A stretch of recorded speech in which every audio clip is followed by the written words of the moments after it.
तुर्की शहर नी बड़ी प्यारी रवायत है कि जिस तरह असा ने कौमी परिंदा जड़ा गा ये चकोर है, उन्होंने कौमी जानवर जड़ा गा वो भगयाड़ है जिसकी भेड़िया आखने न। तो असा ने इत्थै शेरां दी लोग बड़ी कदर करने न, बड़ी इज्जत करने न। जिस किसा की शेर आखिए वो बड़े खुश होने न कि इस बंदे में शेर आख्या है। लेकिन तुर्की च अपने बच्चों की वड्डियां की घरां च उन्होंने माहौल है कि वो एक दूए की जिस तरह खुश होने न या जिस नाल अच्छी गल करनी है या मिसाल देनी है वो भगयाड़े नहीं मिसाल देने न। तो भगयाड़ एक ऐसा जानवर है, ऐसी खूबी है भगयाड़े ने अंदर। भगयाड़े ने अंदर जड़ियाँ सिफतां न वो शेरे अंदर भी कोई नहीं। भगयाड़े अंदर सब तो पहली सिफत यह है कि किसी जगह पर भी उसे शिकार करना हो ना तो उसने दीवार टप के उसने अंदर नहीं जान लगा।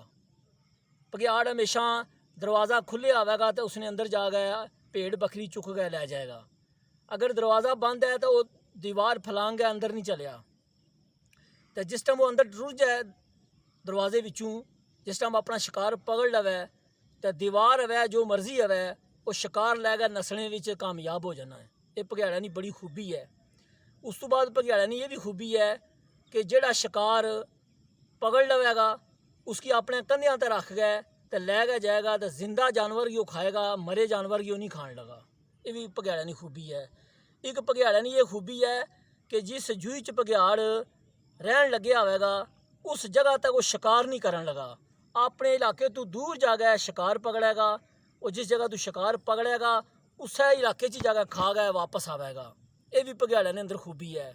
एक भगयाड़े ने अंदर यह भी खूबी है कि भगयाड़ जड़ा गा वो अपनी मादी नाल इस तरह टच रहना है जिस तरह एक मियाँ बीवी टच होने ना।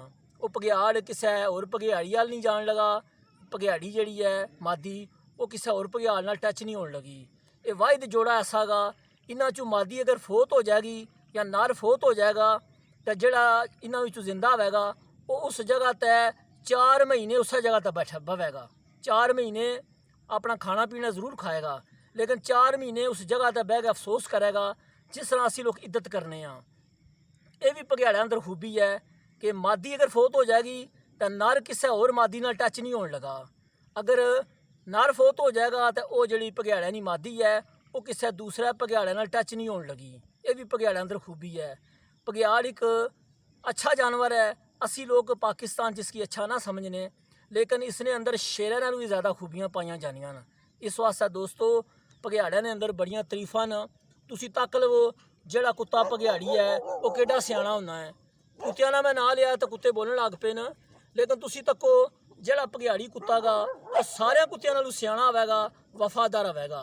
इस वास्ते जिस तरह तुसी शेरा की अच्छा समझने हो ना इस तरह तुसी भगयाड़ा की भी अच्छा समझा करो। तुसी तुर्की ने ड्रामे तकने हो अर्तुल की तो उस्मान की अक्सर जेडे उन्होंने नाल रहने वाले बंदे न वो भेड़िया आखने न, क्योंकि भेड़िए की तुर्की वाले बंदे भेड़िए की एक अच्छा जानवर समझने न और उसकी पसंद करने न, क्योंकि उस बहुत ज़्यादा खूबियाँ पाइया जानियां भगयाड़े अंदर और ताकतवर भी होना है और बड़िया खूबियाँ ना वो मालक होना है।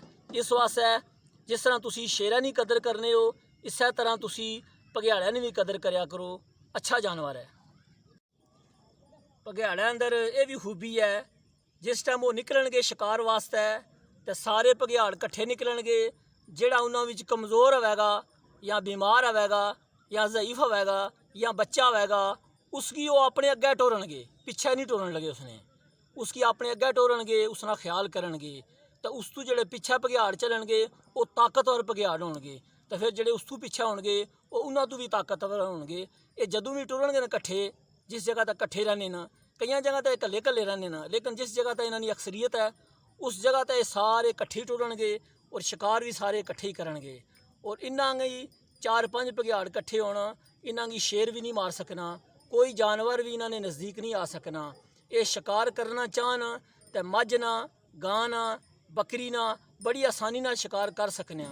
इस वास्ते जिस तरह असी शेरां की कदर करने भगयाड़ जड़ा गा शेरां नालों ज़्यादा खूबियाँ रखना है। इस वास्ते भगयाड़ा की भी एक अच्छा जानवर समझो।